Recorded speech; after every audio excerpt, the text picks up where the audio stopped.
fato as pessoas pedem isso e elas perguntam por isso, assim, o que vocês fazem, como que vocês andam, o que vocês comem, tipo o Globo Repórter, né?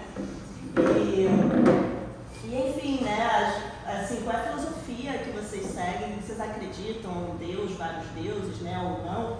Então é realmente um programa muito necessário e muito bacana mesmo. Obrigada aí por esse projeto, obrigada por me convidarem para participar. Eu fiquei então com o terceiro. Deixa eu só saber o nome das pessoas que eu não conheço. Você aí atrás é a? Eu sou a Cris. Cris. Chandra Priya.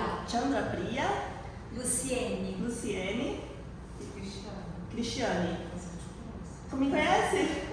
Assim, um Réveillon, Varajabum. Que legal, bacana. E você então, qual é o nome? Champacalaca. Haribou. E eu fiquei então com um terceiro encontro que é sobre prática e estilo de vida, né? Nós vamos falar sobre aqueles tentar, né? Porque o tempo é curto. A gente vai tentar então falar sobre esses 5 tópicos que é a Varnashram Dharma, organização da vida, os 4 princípios que são bases da pureza, alimentação como vegetarianismo, prasada, diferenças entre vida dentro e fora do templo e a cultura de Bhakti de modo geral, né, que é um estilo de vida espiritual. Sobre, assim, quando a gente fala de prática, estilo de vida, é interessante porque nós não gostamos de nos auto-identificarmos como uma religião, né? Até meu mestre espiritual ele fala muito sobre isso, né? De que, olha, a gente não deve exatamente se identificar como uma religião, porque de fato não é. Ao mesmo tempo porque tem escritura, tem os devotos, tem Deus, né? Tem, assim, de fora para dentro as pessoas nos veem como uma religião. Mas não é uma religião no sentido de que nós seguimos uma filosofia que é transcendental, né? E as religiões seriam, assim, materiais ainda, né? Seriam divisões materiais e que a gente está falando de espiritualidade. Então, as pessoas perguntam, se não é uma religião, então é o quê? Uma filosofia? Mas se a gente fala também que a gente é uma filosofia, parece assim uma coisa só de estudiosos, não faz mais nada além de só ficar estudando e tentando entender, né? Então também não pega muito bem assim, uma filosofia, nem uma religião. Então a saída que a gente usa é um estilo de vida. O que é Hare Krishna? É um estilo de vida. Essa assim, é uma saída quando a pergunta também é rápida, né? É um estilo de vida. Então é sobre esse estilo de vida Hare Krishna Vaishnava que a gente vai falar hoje, tá?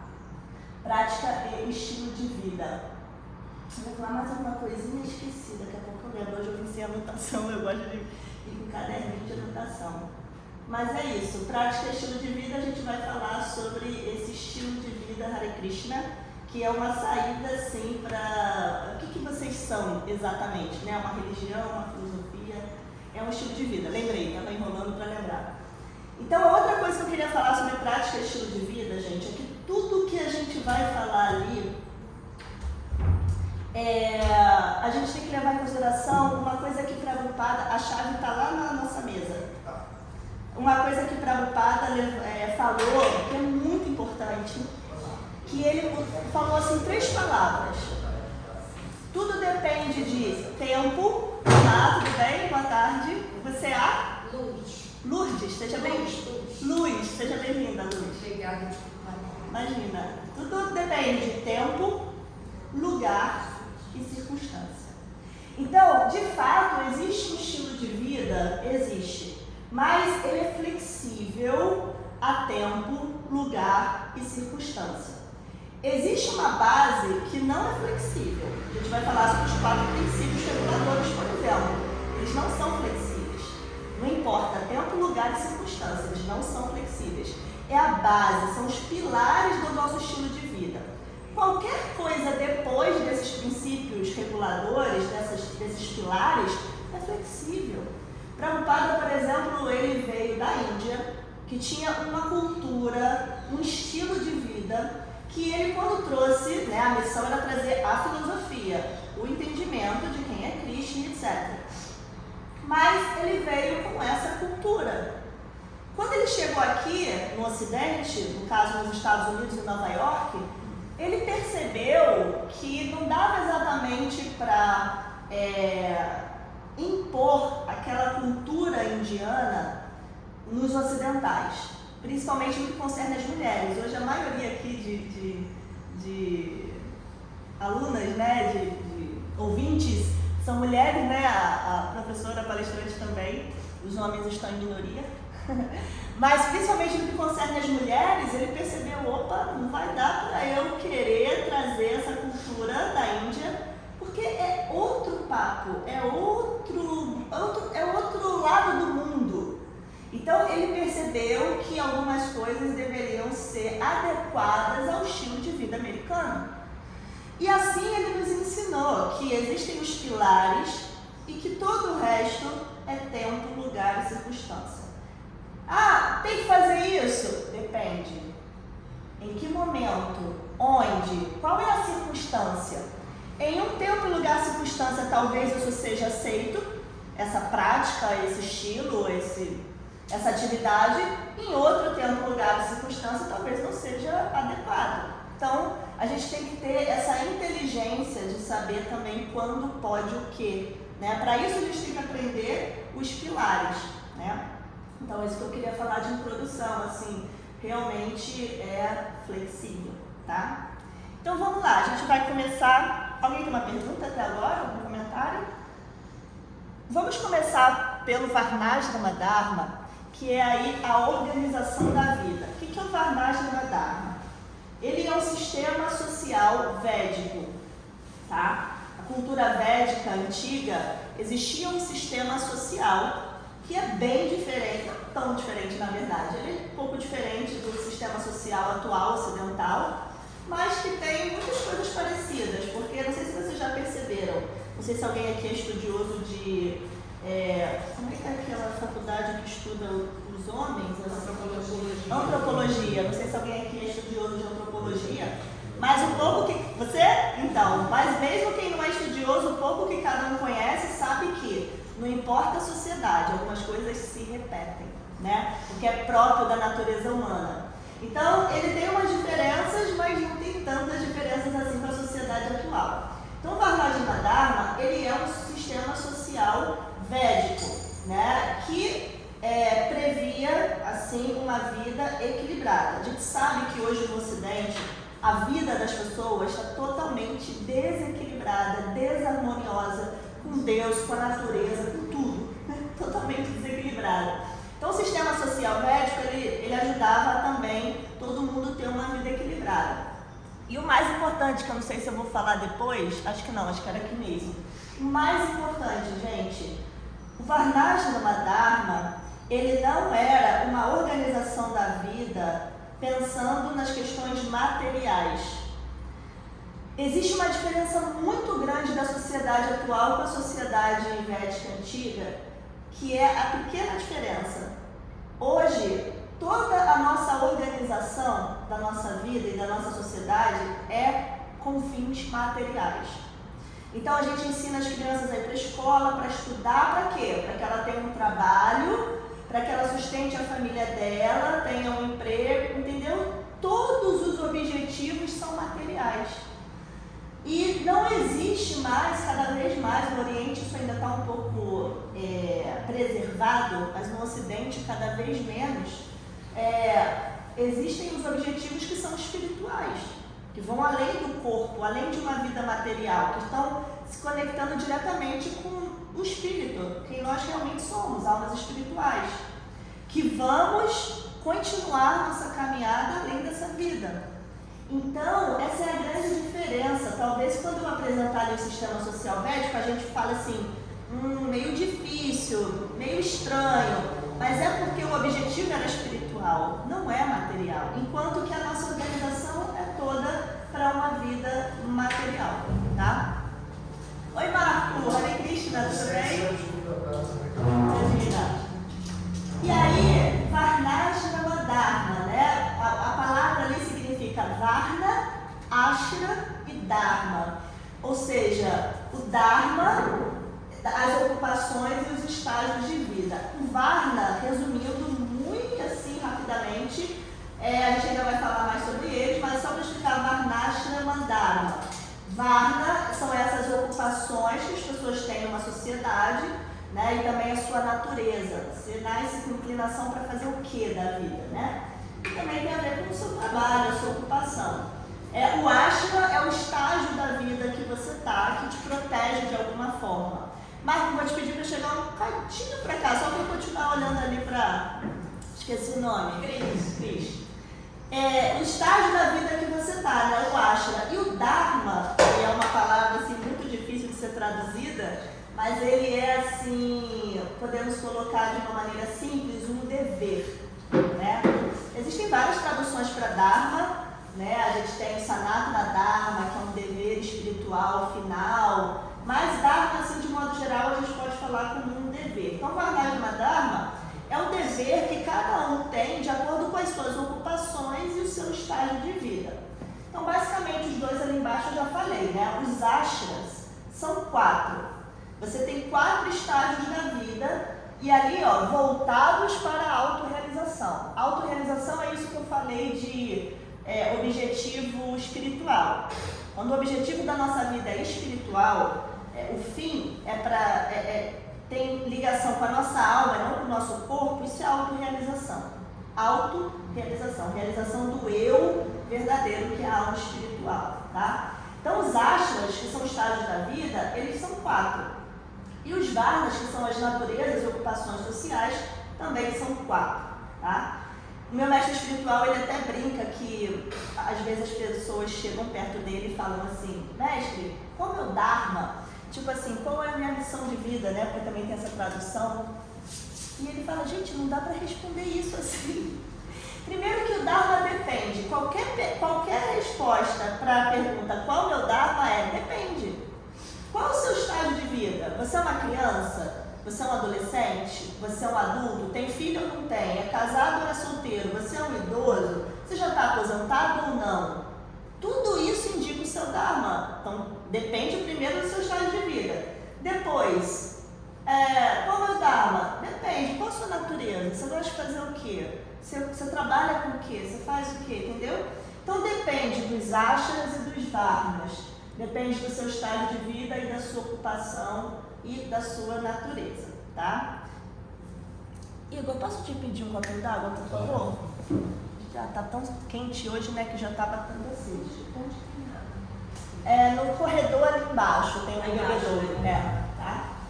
Então ali eu trouxe 2 versinhos da Bhagavad Gita. Na verdade é um verso, 2 linhas só do verso 4.13 da Bhagavad Gita, só para dar assim uma carteirada, digamos assim. Porque vocês podem perguntar assim, tá, mas quem inventou o Varnashrama Dharma, esse sistema social védico? Qual foi o filósofo que inventou isso, né? Para eu saber se eu acho bom ou não. Não, Krishna diz na Bhagavad Gita que esse sistema social védico é criado por ele. Então ele diz lá, ó, Chatur Varna Maya Shristam Guna Karma Vibhagashaha. Então, Chatu, as 4 Varnya, divisões da sociedade humana, são criadas por mim, Maya Shristam, conforme os 3 modos da natureza material, Guna, e o trabalho atribuído a eles, Karma. Então, Krishna criou os 4 Varnas, que são as 4 naturezas, ocupações. E essas naturezas e ocupações, elas estão diretamente conectadas com os gunas, que são os modos da natureza. Todos vocês têm conhecimento sobre guna? Acho que não dá para explicar muito detalhadamente hoje, mas... Sim, pode fazer. Vamos lá, nós temos essas fases da vida, né? E, por exemplo, quando a gente entra em consciência de Krishna, a gente muda, né? Alguma coisa muda. E é possível que o nosso Dharma material, né? Porque o nosso Dharma espiritual, mas o nosso Dharma material, ele possa mudar para que a gente se alinhe de melhor forma com o nosso Dharma espiritual. A primeira pergunta, que eu não sei se foi uma pergunta, mas eu vou comentar o primeiro comentário, obrigada, é que você disse, quando a gente conhece a consciência de Krishna, muita coisa muda. Muda a sua consciência. Começa, né, porque também é progressivo, começa a mudar a sua consciência. Mas você não muda a sua natureza. A natureza que você nasceu, de acordo com Guna e Karma, que era o que eu estava falando, não muda. A sua natureza é essa. E o seu estado de vida, né, se você é uma mulher casada ou solteira, com filho ou sem filhos, adolescente, criança ou adulta, isso também não muda. Então, o seu ashra e o seu varna, ele não muda. Agora, progressivamente, começa a mudar a sua consciência. E você vai trazer essa consciência expandida para esse estágio de vida e essa sua natureza, essa sua ocupação. Aí a segunda pergunta, será que meu dharma material vai mudar, né? O que você falou mesmo? Se o dharma material vai mudar? Para se alinhar. Para se alinhar ao dharma espiritual. Por exemplo, nessa primeira parte que você trouxe, né? Porque muitas vezes a gente está, por exemplo, caminhando por uma via que a gente que não faz sentido. Exatamente, que não faz sentido, né? E que aí a gente só percebe, tipo, depois, e aí começa a ver, caramba, isso daqui não tem nada a ver comigo, só me adoece, só, né, nada a ver com o ser, né, o humano integral, assim, nem contando com a espiritualidade não, mas com o ser humano integral mesmo. E aí você começa a fazer essas mudanças, né, buscar essas mudanças e tal, e aí vai e conhece a consciência de Krishna. Isso daí tem alguma coisa a ver? Perfeito, então, primeiro isso, a sua natureza não muda e o seu estado de vida não muda, mas a sua consciência começa a mudar e você vai trazer essa consciência para essa natureza e para esse estágio de vida. E aí agora a sua segunda pergunta, o exemplo que você deu foi perfeito, de fato, seu dharma material vai começar a se alinhar, não ao dharma espiritual, mas à sua nova consciência. Então, por exemplo, a gente tem um irmão espiritual que ele fez zoologia, eu acho, não sei se foi zoologia. E na faculdade de zoologia, que eu não sei se é zoologia, mas enfim, alguma coisa com animais, eles faziam, na própria faculdade, ensinam a fazer os testes, né? Testes em animais. Zootecnia. Testes animais e, sei lá, ver como é que mata a vaca pra vender no açougue, tipo assim, né? E aí depois que ele conheceu a consciência de Krishna, ele falou, gente, não dá mais, depois do que eu entendi aqui, não dá mais para continuar nesse trabalho, assim, não bate, né? E aí ele sai desse trabalho e vai fazer outra coisa dentro da natureza dele com animais, mas aí ele foi fazer um projeto de proteção às vacas. Quer dizer, ele já tinha uma natureza, uma conexão com os animais. E aí, com uma consciência, ele foi para a zootecnia. Depois, quando a consciência de Krishna chegou, ele foi para a proteção às vacas. Então, claro, ela vai se alinhar à sua nova consciência. E aí, algumas mudanças podem ocorrer nas nossas vidas, né? Com certeza. Porque, como você falou, algumas coisas a gente já fala assim, não tem mais nada a ver isso, né? Nem consigo mais, assim, né? Nem que o pessoal às vezes fala, né? Até sobre o tema de hoje, estilo de vida, as pessoas falam, que radical. Por exemplo, eu, né? Deixei meu emprego, a casa, a família, fui morar no tempo, não sei o quê. Pô, que radical, não sai, não faz mais nada. Gente, não é que estão me obrigando, nem que eu estou fazendo para seguir É natural. É natural, tipo, não me atrai mais, não me atrai, assim, e aqui me atrai muito, então é natural, né? Naturalmente você vai se conectando. Tem devotos antigos que frequentaram o Templo da Glória, né? Uns anos atrás, na rua do templo tinha uma banca de jogo de bicho, então tinha um anotador que, com contato, né, quase que diário com os devotos, ele largou aquilo. Não consegue mais, assim, a consciência muda. Bom, vamos lá então. Ashras, vamos tentar, assim, porque Varnashana Dharma é um tema muito, muito longo, assim. Lá em Vrajabhumi, eu com Goura fizemos um retiro só de Dharma e eu dei, assim, uma aula de 3 horas só de Varnashana Dharma. Então aqui a gente vai resumir em 18 minutos. O que são os Ashras? São os 4 estágios da vida voltados para a autorrealização, né? Então, esses estágios da vida no sistema social védico, ele é dividido em 4. Aqui na nossa sociedade ocidental, basicamente a gente divide assim, criança, jovem, adulto e idoso. Também é mais ou menos 4, né? E no sistema social védico é Brahmachari, Grihastha, Vanaprastha e Sannyasi. Lembrando que tudo é direcionado para espiritualidade. Então, a meta da vida é chegar no final da vida e você não estar apegado ao que é temporário, que é o corpo, e pronto para seguir o seu caminho de ou uma próxima vida ou uma liberação desse ciclo de nascimentos e mortes. Então, as pessoas no sistema social védico, elas tinham essa consciência. A vida era para quê? Para você expandir mais a sua consciência e se liberar, sair desse mundo, né? Hoje a gente perdeu essa consciência, principalmente no Ocidente. Então aquela divisão ali é toda voltada para a autorrealização. O Brahmachari é essa fase que a pessoa vai estudar. Isso também tem na nossa sociedade. A criança vai para a escola dos 5 aos 18 anos. Depois dos 18 aos 24, 23 para a faculdade. Né? Então é a mesma coisa. Dos 5 aos 25 anos, nós temos o Brahmachari. Temos um Brahmachari aqui de exemplo. São os que usam o açafrão assim. O Brahmachari, ele é um estudante. Ele está dedicando a sua vida a estudar. Porém, tem uma diferença. Ele estuda assim tudo que os ocidentais estudam, mas além disso ele estuda a consciência de Krishna, estuda a filosofia védica, né? Estuda a astrologia, a Ayurveda, a espiritualidade, né?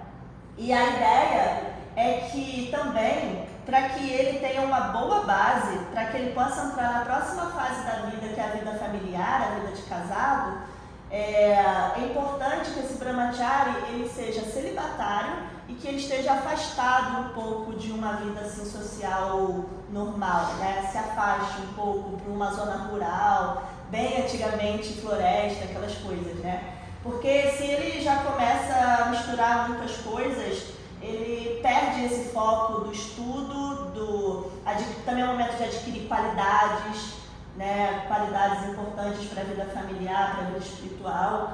Então, é um momento de retirada também, né? Só para focar nisso. Depois que passa, então, dos 25 anos, ele pode entrar na vida familiar ou não. Se ele sentir que tem uma natureza para celibatário eterno, ele pode ir direto para o sannyasi, para o último estágio, ou ele pode, aos 25 anos, né? Ou ela procurar um esposo, uma esposa e entrar numa vida familiar, ter filhos, etc. Que é o que a gente chama de grihasta. Então, o sistema social védico, os ashras, eles são divididos em idade mesmo. Dos 5 aos 25, Brahmachari. Dos 25 aos 50, mais 25 anos, vai ser a vida familiar. Essa vida familiar, ela tem que ter como objetivo, claro, criar os filhos, mas adquirir bens para deixar para os filhos.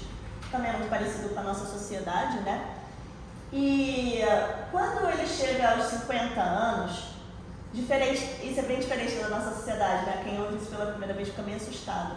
Mas, diferente da nossa sociedade, quando esse casal chega aos 50 anos, eles entram, o que não é, lembra que eu falei que era flexível e que dependia de tempo, lugar e circunstância, não é obrigatório, tá, gente?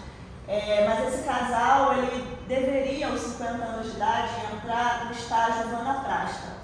O estágio vanaprastha é quando você é aposentado. Quando você para de trabalhar, deixa os seus bens, seus bens, as casas, imóveis para os filhos que estão começando a vida de grihasta e já vão começar bem, tendo casa, tendo bens, né, carro e etc. Então você entrega isso para os seus filhos e esse casal ele vai se retirar.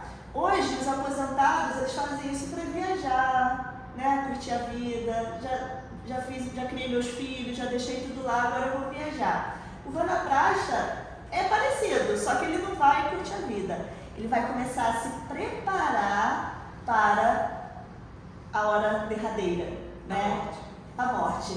Então ele vai começar a fazer peregrinações, voltar a focar na espiritualidade, no estudo das escrituras, como ele fazia quando era Brahmachari, né? Então, o vanaprastha ele começa a se retirar. As pessoas acham que isso não pode ser feito pelas mulheres ou que não pode ser feito a dois, mas sim, as pessoas estão enganadas. Tem passagens muito, muito antigas que mostram o casal ele se retira junto, né? Eles entram também numa fase celibatária, que é para não se identificar mais com o corpo, mas eles estão juntos ali fazendo peregrinações, focando na espiritualidade, fazendo retiros espirituais, que é mais parecido com a gente aqui.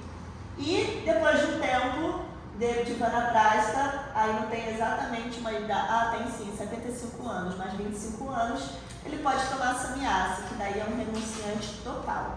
Aí não tem mais o esposo, a esposa, não tem filho, filha, casa, aí ele realmente agora vai usar a vida dele para espalhar esse conhecimento e para realmente se dedicar 100% à vida espiritual. Porque o Vanaprastha, ele ainda volta para visitar a família, ele ainda está ali com o companheiro, com a companheira, mas o sannyasi não, a partir dos 75 anos de idade, aí ele já está indo mesmo, assim. E é engraçado porque essas pessoas na nossa sociedade, né, de 75 anos, elas estão ali no lar familiar, né? É comum a gente ver, na Índia também, na verdade, mas existe esse sistema de sannyasa, assim, ele vai pegar o rumo dele já para quase partir. Krishnamai, essa coisa de idade é rígida? Não, tudo é flexível. E se eu entrei na consciência de Krishna com 50 anos, em que estágio eu vou entrar? Né? Então, a gente precisa flexibilizar e adaptar tudo. Lembrando que isso é um sistema social de milhares de anos atrás, que a base dele é interessante, né? Você ter uma vida ali de estudar, de construir a família, depois de se retirar um pouco e depois de renunciar totalmente. Você não vai levar nada dessa vida, como dizem, né? Não adianta ficar pegada, carro, casa, isso, aquilo que não vai levar nada. Então o estágio de sannyasa é tipo assim, ó, já deu, é hora de renunciar tudo mesmo família, porque a família também não vai ser levada, né? Então, renunciar tudo mesmo. E aí, isso é muito flexível, muito adaptável, né? Essa pessoa entrou, por exemplo, você tem quantos anos? 24. Ainda está dentro da idade de um brahmachari, mas ele poderia ter 35 e ter tomado um brahmachari porque ele está começando agora. Então ele pode querer começar primeiro focando no estudo, na espiritualidade, etc. E depois se ele rasta ou não, né? Então isso... Boa tarde, tudo bem? Hare Krishna. Bem flexível, né? Porque tem brahmachari de 70 anos e tem sannyasi que tomam sannyasi com 27 anos, Gurudev, por exemplo. Tem, na verdade, isso aí não é nem flexibilidade, são as exceções, né? Porque, por exemplo, dentro de uma estrutura da ISKCON, você só pode tomar sannyasa com 75 anos depois que o seu mestre espiritual morre. Mas nós temos umas exceções, né? Meu mestre espiritual tomou sannyasi com 27 anos e o guru dele ainda é vivo até hoje. Então, tem as exceções justamente porque é flexível, né? E o brahmachari, que ainda está brahmachari desde muito tempo, é porque ele não se sentiu adequado para tomar sannyasa. Ele pulou grihastha e vanaprastha, não casou, mas ele não se sentiu qualificado para tomar sannyasa. Então a gente tem hoje brahmacharis dentro da consciência de Krishna, 70, 80 anos, que são brahmacharis desde os 20 e nunca saíram desse ashram, né? Não se sentem qualificados para tomar sannyasa, que também tem umas regrinhas para tomar sannyasa. Seu nome é? Paulo César. Paulo César, seja bem-vindo, tá? Alguma pergunta sobre ashrams? Então vamos para os varnas. Pergunta? Pode falar. Você está falando assim, tomar sannyasa. Eu fiquei assim, como? Como assim a pessoa vai... Ela escolhe, é uma passagem? Quando eu falo assim, tomar sannyasa é uma iniciação espiritual. Como se fosse um batismo na... entendi. O sannyasa, ele tem um rito para virar um sannyasa. Os varnas, então, vamos para os varnas. São as 4 naturezas e ocupações sociais. Esse aqui que eu... Não. Pensei que eu tinha trazido um outro verso, mas não trouxe. Então, os varnas, eles são essas nossas naturezas. A gente sabe que todo mundo já nasce com uma certa inclinação, né? A pessoa, assim, desde pequena, ela já começa a manifestar: esse aí vai ser médico, esse aí vai ser professor, esse aí vai ser advogado, esse aí não vai querer trabalhar, tipo assim, né? A pessoa já começa a manifestar, já nasce com uma natureza. Essa natureza, ela tem relação... eu trouxe o verso assim, foi esse aqui. Ela tem relação com guna e karma. O que é o karma? São, né, muito amplo também, mas enfim, o que eu quero falar aqui de karma são as suas atividades passadas em outras vidas. Isso vai influenciar a natureza que você nasce nessa vida, a inclinação que você nasce nessa vida. E o guna, que eu estava perguntando se alguém não sabia, né? São esses 3 modos da natureza que controlam as entidades vivas, né? Que são bondade, paixão e escuridão. Então, a consciência que você morre na outra vida, se você estava mais conectado com o modo da escuridão, o modo da ignorância, mais conectado com o modo da paixão, mais conectado com o modo da bondade, unido, Guna Karma, Vibhaga Shahara. Então, ó, a sua consciência mais conectada com o modo da natureza, unido às suas atividades, isso determina a sua inclinação nessa vida. Então a pessoa já nasce assim, eu que sou professora, né? Você olha na turma, tenho mais estudiosinho, tenho mais bagunceirinho, tenho mais quietinho, tenho mais falante, tenho que gosta de aparecer mais, tenho que gosta de aparecer menos. Né? A pessoa já tem ali uma inclinação, isso vem da vida passada, tá? E aí essas naturezas, naturalmente, elas vão determinar as nossas ocupações sociais, né? A sua profissão mesmo, o que você vai fazer da vida. Então, essas ocupações, nesse sistema social védico, ela é dividida em 4 também. Brahmanas, Kshatriyas, Vaishyas e Shudras. Então, os Brahmanas, lembrando que tudo no sistema social védico é ligado à espiritualidade. Não tem nada aí pensando cada um no seu material, no seu bolso, na sua vida, tudo ali é pensando no todo, né? Na espiritualidade como meta final, na alma, no corpo e etc. Então, o Brahmana, ele é o conselheiro espiritual. É aquela pessoa que é respeitada por todos, né? Que geralmente são os sannyasis, mas ele é respeitado por exemplo, numa aldeia indígena, é aquele ancião. Ele é respeitado por todos, porque é ele que vai direcionar. Ele tem tanto conhecimento que ele vai direcionar todo aquele povoado, aquela população, aquela sociedade. Aí as pessoas comparam um pouco com o professor, mas é um pouco diferente, porque o professor na nossa sociedade, ele está ali apenas ensinando ensinamentos materiais, né? Matemática, gramática, história, geografia. Os brahmanas naquela época também ensinavam isso, mas não era só isso, era principalmente um conselheiro espiritual, né? Então é um pouquinho diferente do professor. Os professores hoje não são brahmanas, não são conselheiros, eles não são conselheiros espirituais, eles nem têm essa consciência aqui no Ocidente, né? Então é um pouquinho diferente. Então, Brahmana, assim, por exemplo, para vocês terem uma ideia do respeito que um Brahmana tinha, ele tinha um rei, por exemplo, né, que comandava, era monarquia, não era democracia. Então, você tem a monarquia, você tem um rei que mandava em tudo, certo? O imperador que mandava em vários locais. E aí, o rei, ele prestava reverências com a cabeça no chão para o guru, para o Brahmana. E o que o Brahmana falasse para ele, se um rei ele não seguisse o que um Brahmana falasse, ele estava fadado ao fracasso, assim, era já considerado um péssimo rei. Então, nesse sistema, o rei, ele segue esse conselheiro, porque esse Brahmana, ele tem o conhecimento para orientar. Então, numa situação, por exemplo, difícil, um dilema, o rei não sabia o que fazer, o Brahmana falava, faz assim, porque ele tem conhecimento.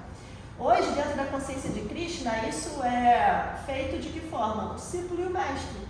O mestre, ele tem tanto conhecimento espiritual sobre a Bhagavad Gita, sobre o que Krishna instruiu e etc., que ele nos orienta sobre como fazer, o que devo fazer, o que não devo fazer, porque a gente não tem conhecimento para isso. Então, Brahmana é esse conselheiro espiritual.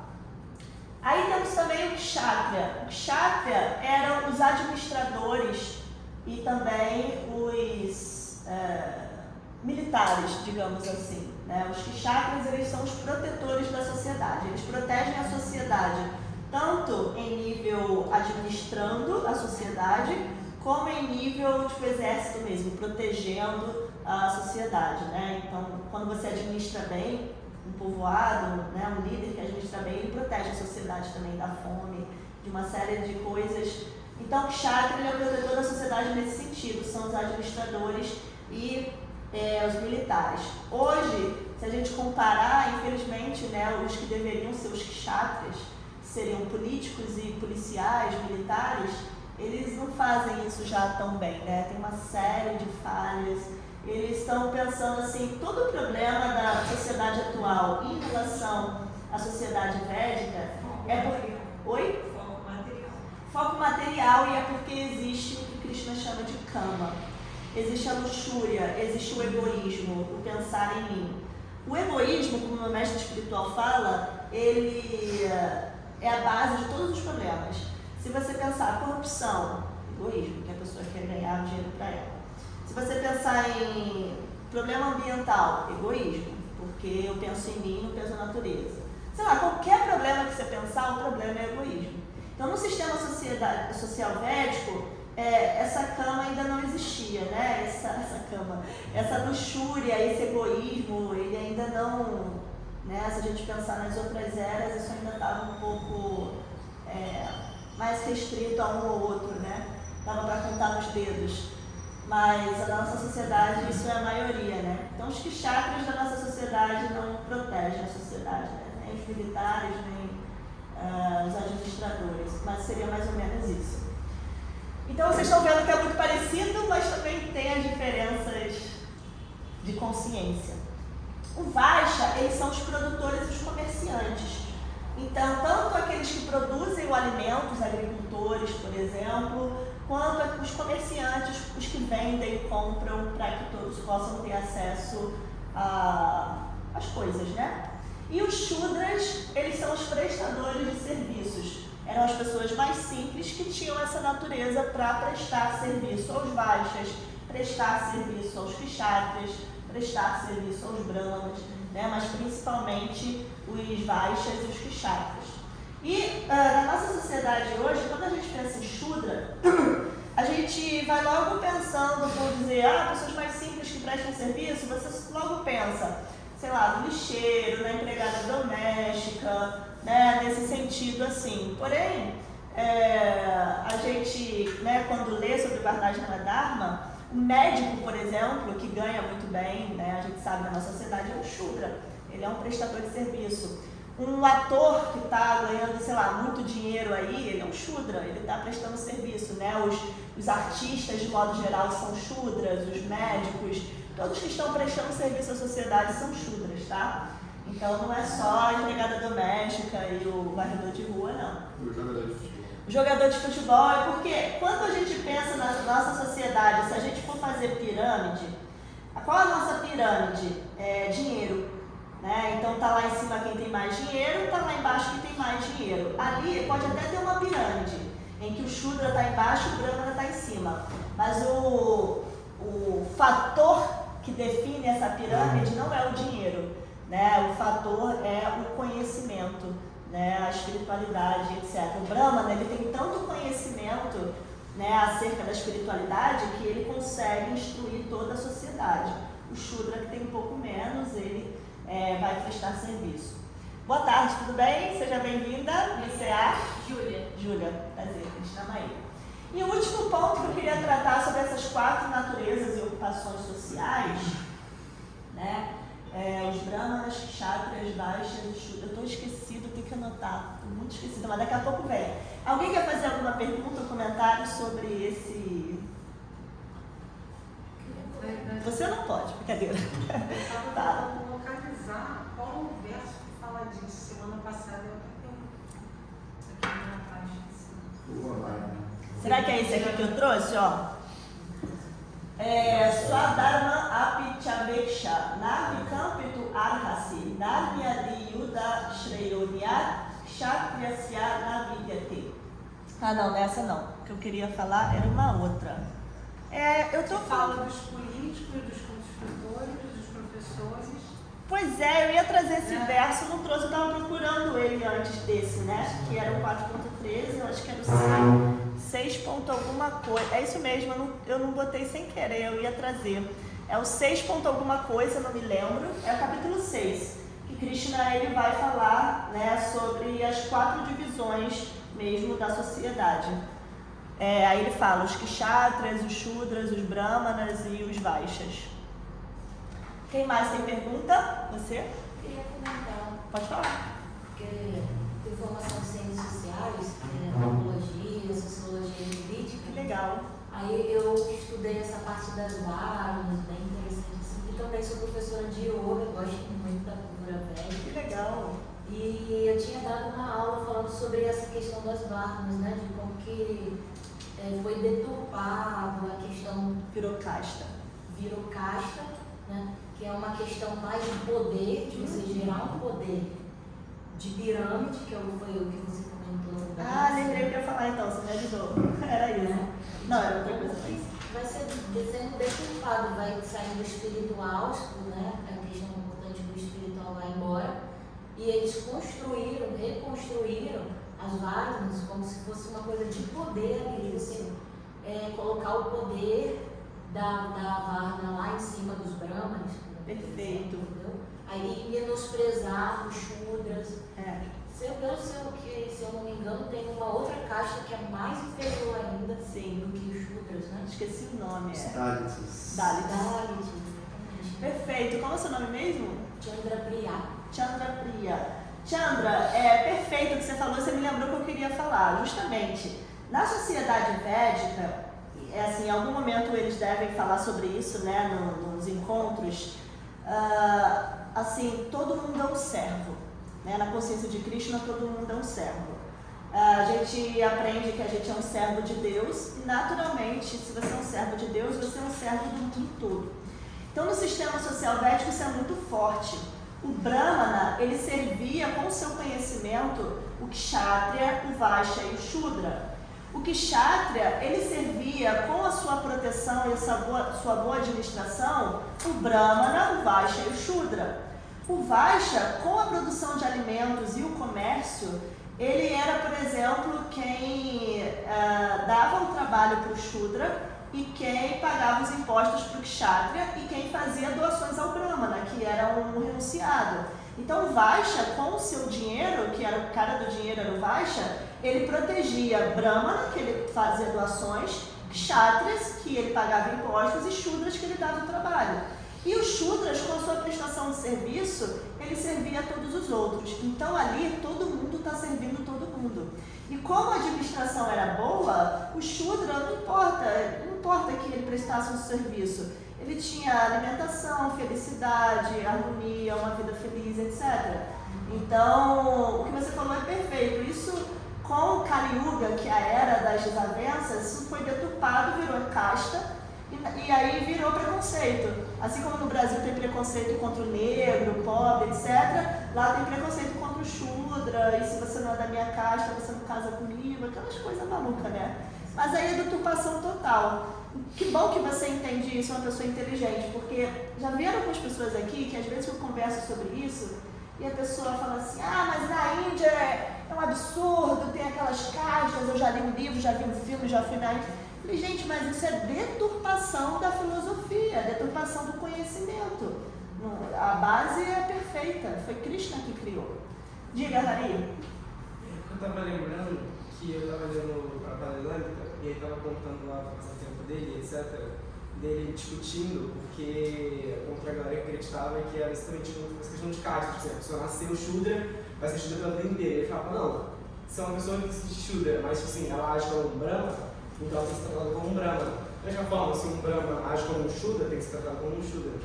E as pessoas como Prabhupada disse, um pouco fundo de conhecimento, perfeito o que você falou, e Prabhupada ainda dizia, as pessoas com pouco fundo de conhecimento, né, ou de inteligência, elas acham que bem antigamente, nas outras eras, nasceu filho de Brahmana, tinha que ser Brahmana, nasceu filho de Shudra, tinha que ser Shudra. Não, você leu Bhagavata, é exatamente o que o Hari falou. A pessoa é filha de Brahmana, ela naturalmente é assim, a família toda é de médico, meio que a gente sabe que aquele filho vai ter, assim, todas as tendências e todas as facilidades para ser um médico. Mas ele não necessariamente vai ser um médico, ele pode ter natureza para ser professor. E aí ele pode ser professor, né?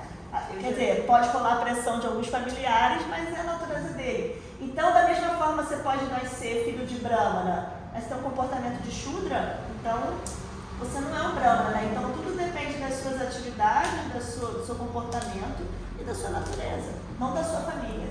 Tem várias filas, né, que mostram que numa família de Brahmana ou de santos, aí nasce o demônio. E vice-versa também, né? Na família de demônios, aí vem. Pranada Maharaj, né? Que nasceu os demônios. O Bhagavatam, ele tira isso da gente. Mais alguém? Então, na aula hoje foi essa questão, até perguntei para o Sevadano do Bhagavatam 9 horas, sobre o Priyavata. Né? Ele nasceu com Brahmacharya, né? Teoricamente era um Brahma. Teve que casar obrigatoriamente. E o pai, que era o seu Manu, né? O primeiro ser da enfim, Brahma desceu para intervir, não, você tem que casar, não, mas eu sou um renunciado. Uma história de Priyavata Maharaj. E aí eu perguntei para você balancear a transição, né? Acabou que não deu tempo, assim, transição de vocação, de natureza. No caso, ele era um Brahmano de natureza e teve que casar, né? Ele teve que administrar o reino e se tornou um Kshatriya. Ele teve que se tornar um Kshatriya. Né? E teoricamente, assim, há essa transição, porque a transição dos ashras é normal. Você começa com o Brahmacharya, casa, se retira, é normal a transição. Mas dentro dos varnas, é normal a transição? Olha, eu amo a história de Priyavrata Maharaj. Tem histórias assim que eu sou apaixonada, né? Tipo Bali Maharaj e Priyavrata, assim, é uma coisa... porque o que a gente tem que entender, Marco, para você pensar nessa transição? Não teria teoricamente a transição, mas existem exceções e flexibilidades. E primeira coisa que a gente tem que entender para responder a sua pergunta, quando a gente fala em Varnashrama Dharma, por mais que o objetivo dessa sociedade, bati aqui nessa tecla, seja sempre espiritual, ainda é um tópico material. Então, você é um Brahmacharya, você é um Kshatriya, você é um Vaishya, ainda é um tópico em termos de organização social, organização da vida. Quando você é um devoto puro, que é o caso de Priyavrata Maharaj, não tem Varnashrama Dharma, não tem mais nada. O devoto puro, ele já está totalmente conectado a Krishna, ele é uma alma espiritual, assim, mas ele está vivendo num corpo só por uma missão, assim. Não vai se enredar. Não vai se enredar, ele só veio fazer uma missão, então não tem Varnashrama Dharma, não tem nada. Ele faz para dar um exemplo, mas ele já está acima, já é transcendental. Então, o lance da história de Priyavrata Maharaj é que ele era um Brahmana, ele estava totalmente, devoto puro, totalmente conectado a Krishna, e ele queria seguir a vida de celibatário, só estudar, ensinar, etc. De Brahmacharya passar direto para sannyasa. Isso, só que ele nasceu filho de um progenitor, né? E ele precisava ser um progenitor também. A família dele era responsável por popular o mundo. Entra o Dharma aí. Isso. E ele não podia, simplesmente por causa do desejo dele de ser Brahmana, agora além do devoto puro vem a questão do Dharma, do servo. Ele não podia eu quero ser Brahmana. Sim, mas você veio com a missão de popular o mundo. Então, como um serviço a Deus, ele aceita, né? Brahma teve que vir lá do mundo espiritual, dar o que é o avô dele. Ele falou, não vou casar, não quero ser rei. E aí o pai conseguiu convencer, e Brahma veio e falou, meu neto, essa é a sua missão, você tem que fazer isso. E aí, como um serviço a Deus, ele aceita ser rei e aceita casar, coisa que ele não queria, não tinha a menor natureza. Aí ele casa, várias esposas, né, porque tinha que ter um monte de filho e tal, uma só não ia popular o mundo, tinha que ser rei. E aí ele casa, ele administra, ele é um excelente rei. E o mais legal da história de Priyavrata Maharaj é que no final fica todo mundo impressionado como é que uma pessoa que foi tão bom rei, tão bom pai, tão bom esposo, consegue renunciar a tudo assim, tipo tchau. Mas por quê? Porque ele não se apegou, ele estava fazendo aquilo só como um serviço, uma missão. Em carne e ouro, né? Ele é um devoto puro, né? Então, o Guru Sivananda falou isso, Karma Yoga? Não, é mais ou menos, né? É porque ele é devoto puro, Sim. então ele está acima dos yogas, né? Mas ele simplesmente fez como uma missão, Marco, como um dever. Atuou conectado com Krishna, não se apegou. Não se apegou e depois ele voltou a sannyasa, a renunciar. E depois eu pensei que dá para fazer o paralelo até com o Arjuna na Bhagavad Gita, que teve que cumprir o Dharma. Exatamente, perfeito. A Arjuna não queria lutar, imagina matar o avô dele queridíssimo, mas ele faz como um serviço, um dever a Deus, exatamente. Falando no Bhagavad Gita, no capítulo 18, você fazer, entre aspas, a sua função, não mal feita, né? Mas fazer a sua função do que fazer uma função de alguém perfeitamente, né? Melhor você fazer o seu, cumprir o seu dado de alguma forma. Se cumprir, não precisa ser perfeito, é melhor do que você cumprir o dado de alguém. Né? Perfeito, Igor. Você me deu a deixa pra gente avançar, senão não dá tempo de falar isso. Que é exatamente isso. A última coisa que eu ia falar sobre Varnashrama Dharma é que, sobre Varna, na verdade, né? É que é importante que cada um siga o seu dever. Krishna fala isso 2 vezes na Gita. No 2.31, ele fala, considerando o seu dever específico de Kshatriya, falando para o Arjuna, né? Você deve saber que não há melhor ocupação para você do que lutar, conforme determinam os princípios religiosos. E assim não há necessidade de hesitação. Nesse momento, Krishna está falando para Arjuna assim, Arjuna, se você é um Kshatriya, não tem nada melhor para você do que lutar. Não fuja do seu dever, da sua natureza. E depois ele fala lá no 3.35, o que o Igor falou. É muito melhor cumprir os deveres descritos próprios, embora com defeitos, do que executar com perfeição os deveres alheios. A destruição durante o cumprimento do próprio dever é melhor do que ocupar-se dos deveres alheios, pois seguir o caminho dos outros é perigoso. Esse é um verso belíssimo sobre cada um seguir o seu próprio dever.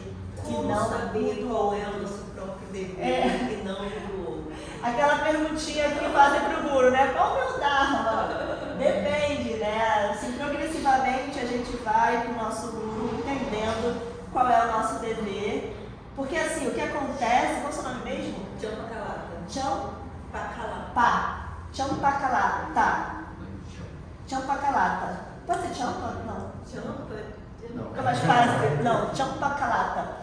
Champakalata. E o mais interessante é que o nosso falso ego, às vezes, ele quer cumprir o dever do outro. Você tem o seu dever prescrito, mas você acha que você faz melhor o do outro. Aí você quer fazer o do outro.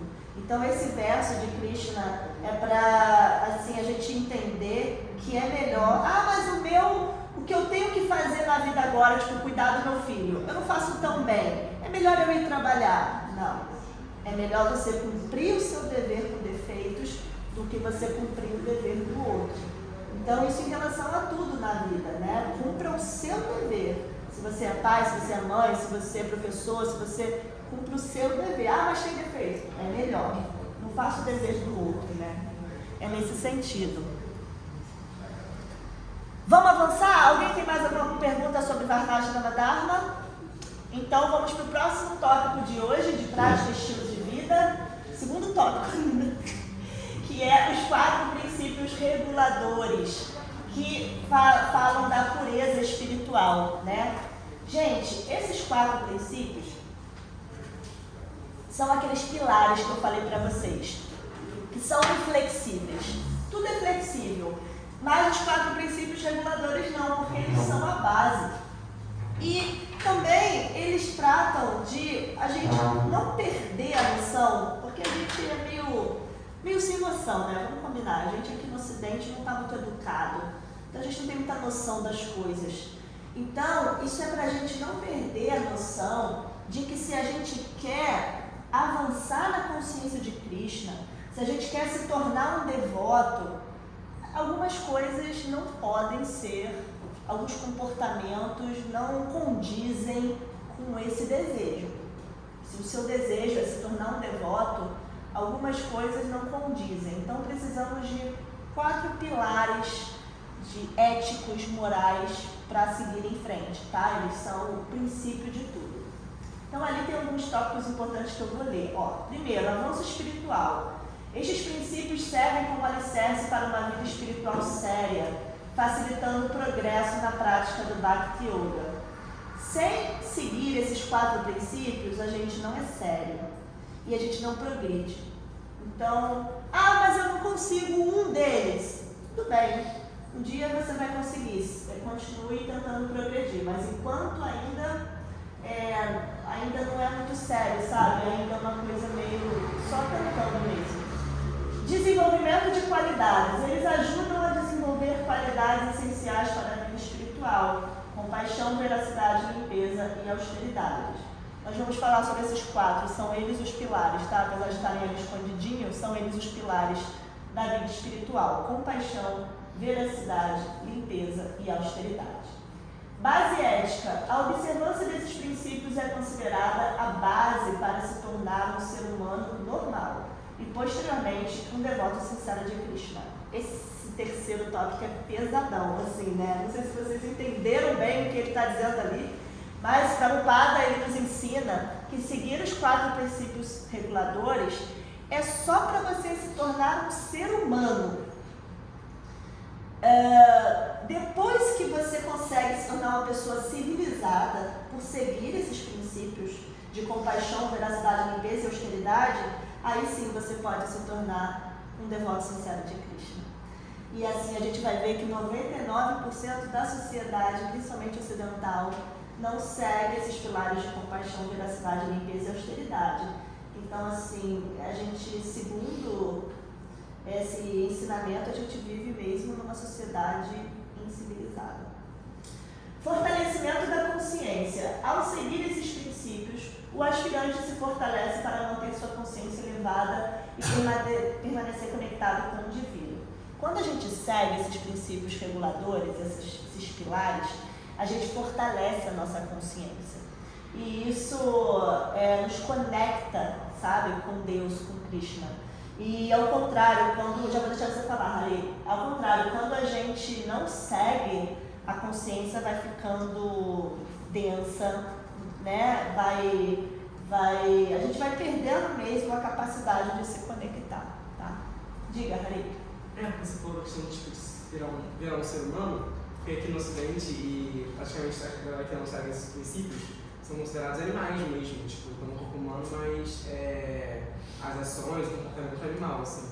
É que é pesadíssimo falar isso, né? É pesadíssimo, mas é forte, mas é o que o Prabhupada fala. É o que o Prabhupada fala, é o comportamento animal. A gente pode fazer uma comparação com essa questão de compaixão, veracidade, limpeza e austeridade, com os 4 pilares, não comer carne. É o próximo slide, Vamos falar sobre isso, justamente. Pensado nisso, aí eu olhei assim, você acha que tem a ver? É lei total, essa é só a introdução, só pra gente entender, Igor, que os 4 princípios reguladores não é só não comer carne, não sexo, não. Não, os princípios reguladores, eles têm relação com isso, né? E aí, seguir esses pilares éticos, eles nos dão pureza espiritual. Então, vamos lá. Agora sim, o que o Igor perguntou. O Igor está me dando a deixa para os próximos tópicos. Sem saber. Sem saber. Os 4 princípios e os 4 votos da iniciação. Né? Então, quando a gente é iniciado no movimento Hare Krishna, né? Nessa sucessão discipular Vaishnava, a gente faz 4 votos. Não jogos de azar, não sexo ilícito, não comer carnes, peixes nem ovos e não intoxicação. Além do 5º voto, que não é negativo, que é positivo, que é cantar o Mahamantra 16 voltas por dia, né? E aí as pessoas acham que os princípios, como eu estava falando para o Igor, é só isso. É só não comer carne. Não. Eles são, assim, a ponta do iceberg dos pilares que a gente deve seguir. Então, o primeiro é veracidade. Nós, para a gente se tornar seres humanos civilizados, normais, primeiro a gente tem que ser veraz. Krishna fala sobre a verdade na Bhagavad Gita, né? Ela tem que ser benéfica, ela tem que fazer bem das pessoas, né, etc.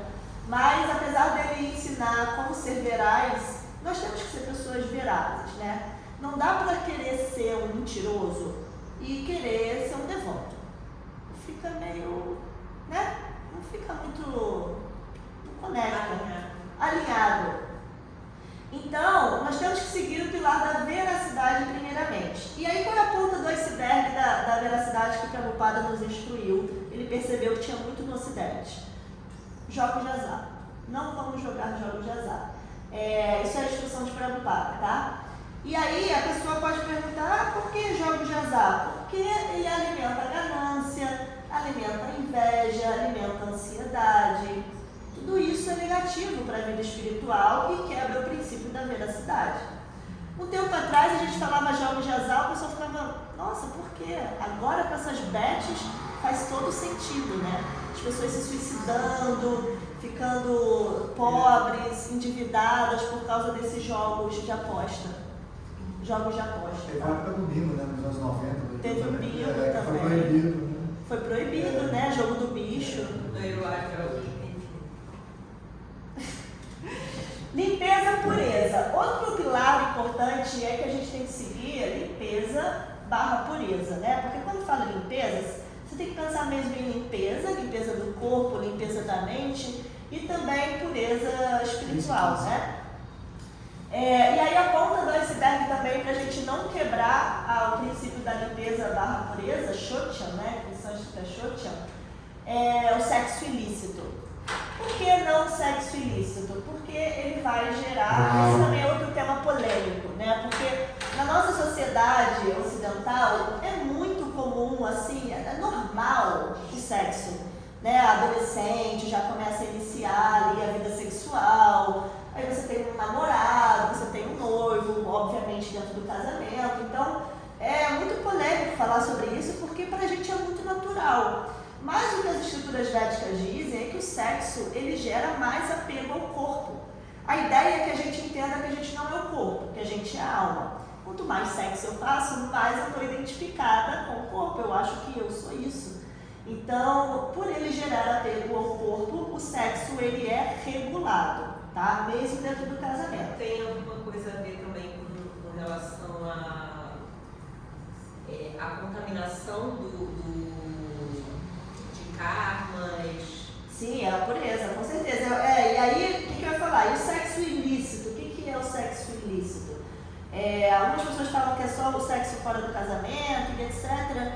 Mas, na verdade, o sexo ilícito é essa ideia de você procurar apenas o prazer para o seu próprio corpo, né? Então, é como se você usasse uma outra pessoa para dar prazer ao seu corpo. Isso é sexo ilícito. Isso pode ocorrer dentro do casamento. Você pode estar, né, usando a pessoa só para dar prazer a si mesmo. Isso é sexo ilícito.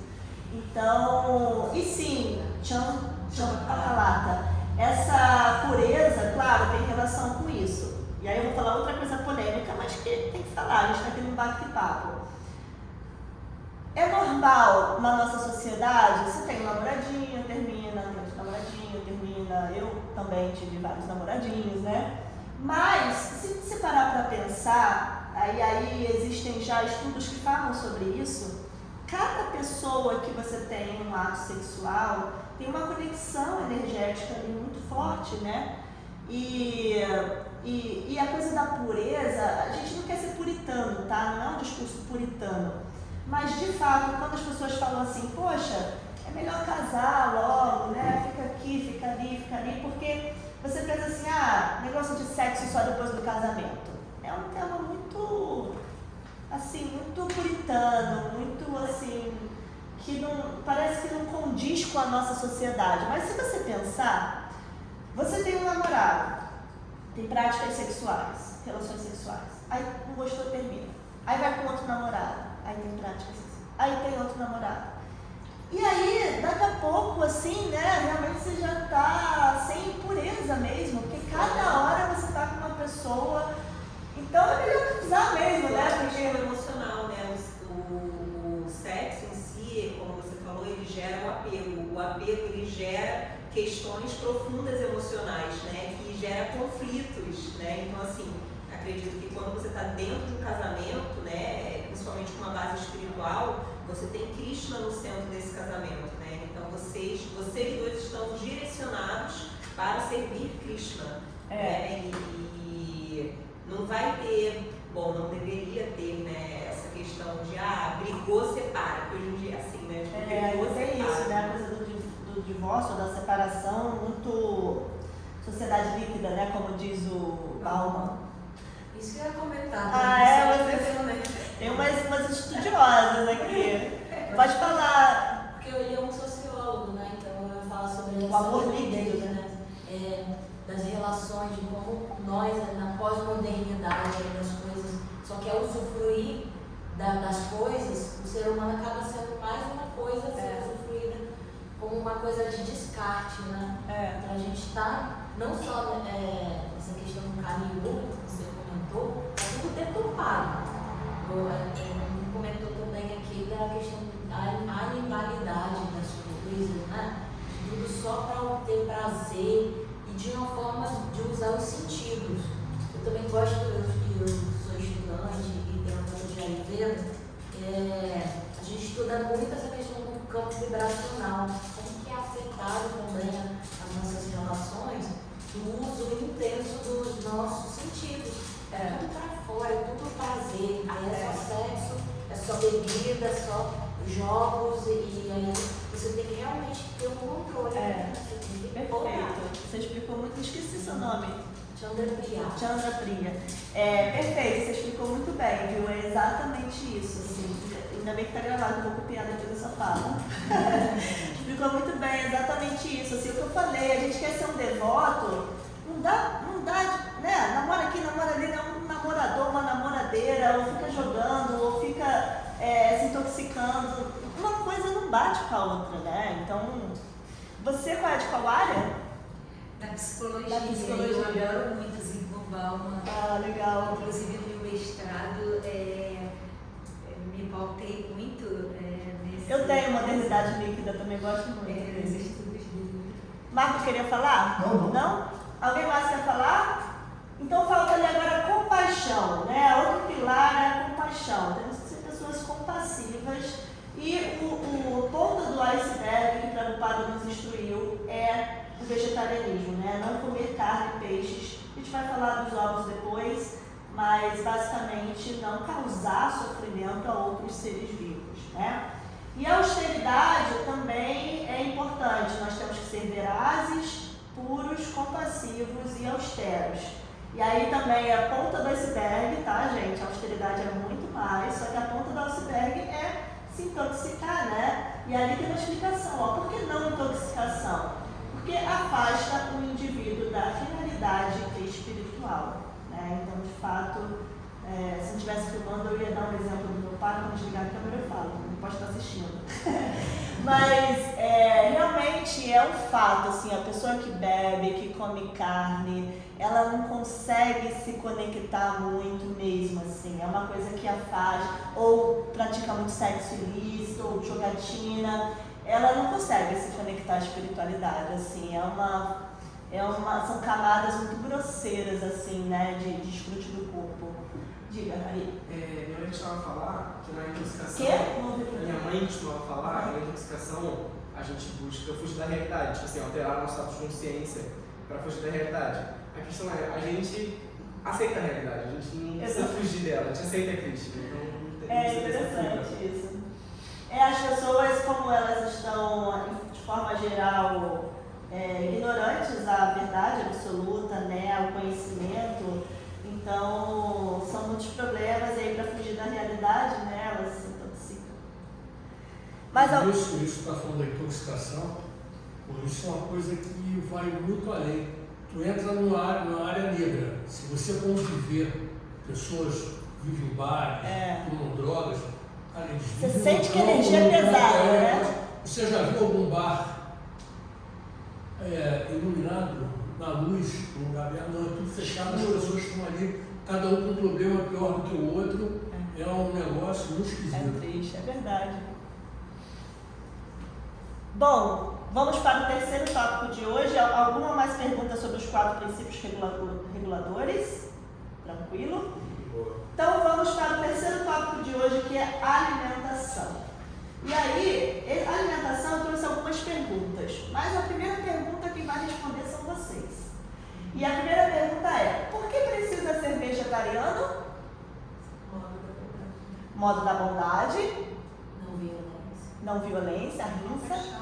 Compaixão. Foi falado no slide anterior, né? Por que ser vegetariano? Para não quebrar o princípio da compaixão, que é um pilar da vida espiritual, né? Muitas pessoas que são vegetarianas, as pessoas são vegetarianas por diversos motivos, né? Tem aquele vegetariano que é por causa da natureza, tem aquele vegetariano que é por causa do corpo, porque sabe que a carne faz mal, e tem aquele vegetariano que é por causa, né, da compaixão aos animais, né? E a gente está mais ligada a essa compaixão aos animais, e também a gente vai falar sobre isso porque a gente oferece os alimentos a Krishna. E aí ele não aceita, né, comer os próprios filhos, digamos assim. Essa questão, assim, tipo, do leite aqui, no caso, principalmente no Brasil, né, e também em grande parte do mundo, é também uma grande violência, né, porque hoje em dia, se a gente vê o leite industrializado, ele é basicamente pus. E violenta as vacas, né, para fazer isso. Sim, além dos antibióticos, enfim, milhões de questões em torno disso. Eu entendo que ele trouxe, né, isso que acredito que não exista isso para isso. Acredito que não exista esse tipo de comércio, né, indústria lá na Índia, né, Não, a vaca lá é super sagrada. Então, assim, como que vocês observam essa questão, né, aqui na nossa realidade, onde o leite ele realmente é algo completamente contaminado e impuro? Essa é uma pergunta muito difícil, Tia Calata, porque de fato é uma incongruência que a gente tem, assim, uma coisa que a gente não consegue chegar a um acordo. Na verdade, a gente já chegou, mas não consegue colocar em prática aqui no Ocidente. De fato, o Prabhupada veio de um lugar onde a vaca é sagrada, super protegida, então o movimento é todo lacto-vegetariano, até porque, vou falar sobre isso ainda, nós não somos vegetarianos, somos prasadianos. A gente come o que é oferecido a Krishna. E Krishna come muito leite, ele ama a vaquinha, ele ama o lácteo, manteiga, iogurte, tudo. Então a gente vem com essa tradição. Porém, a gente está num lugar, no Ocidente, onde as pessoas não só violentam a vaca para tirar o leite, mas também matam a vaca para comer e fazer comércio. O que não tem na Índia, né? Na verdade já tem hoje, mas é bem menor. E então é difícil, porque a gente vem com uma cultura lacto-vegetariana num lugar onde de fato, você está certa, o leite industrializado vem de rinça, né? Vem de violência contra a vaca. Então a gente fica assim, uma solução que a ISKCON chegou, já existe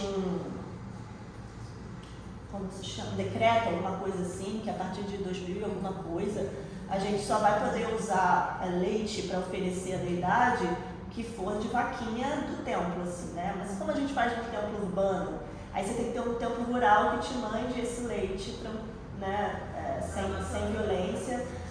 Em Vraj isso é possível, por exemplo, tem um vizinho que tem a vaquinha e ele só consome o leite dali, mas aqui, por exemplo, não é possível.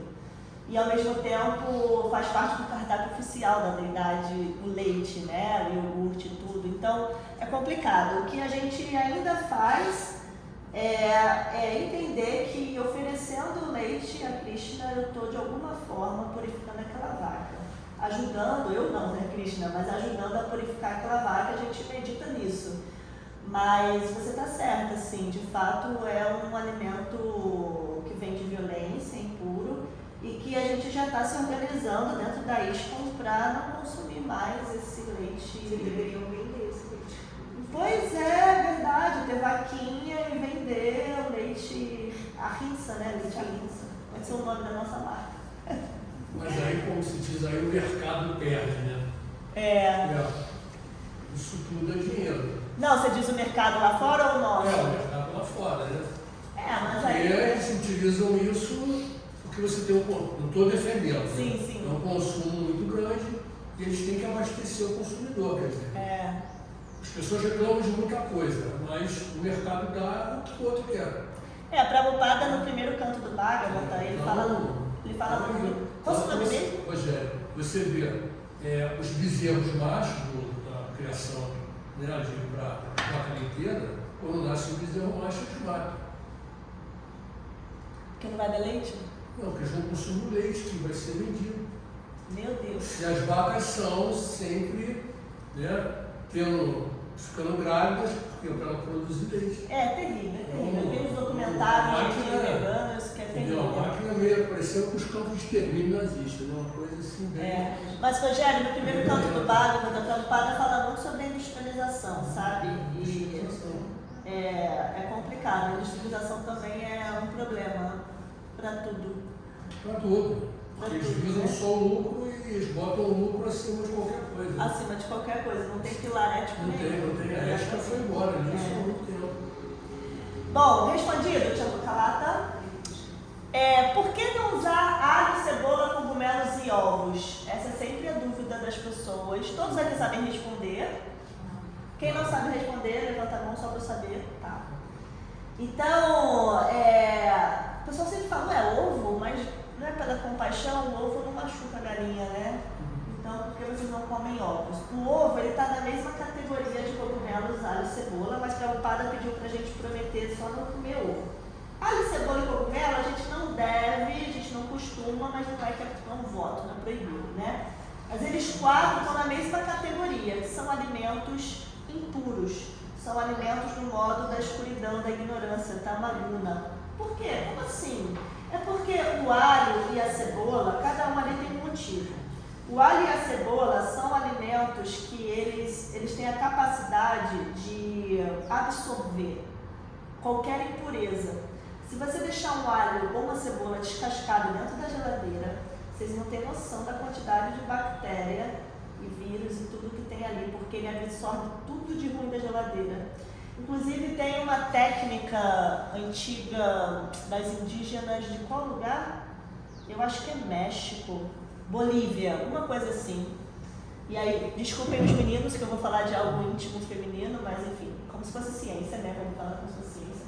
Mas existe uma técnica que as indígenas bolivianas utilizam, que é quando a mulher está com algum problema ginecológico, um corrimento, alguma coisa assim, ela pega um alho e coloca, introduz na vagina e dorme, fica 24 horas. Dorme com aquele alho e fica... E aí ele absorve todas as bactérias que tiver ali, qualquer coisa ginecológica ruim que ela tiver, ele absorve. E aí quando ela tira o alho, tá uma coisa horrível, mas ela tá curada. Os gladiadores faziam isso com os ferimentos, né? Com alho?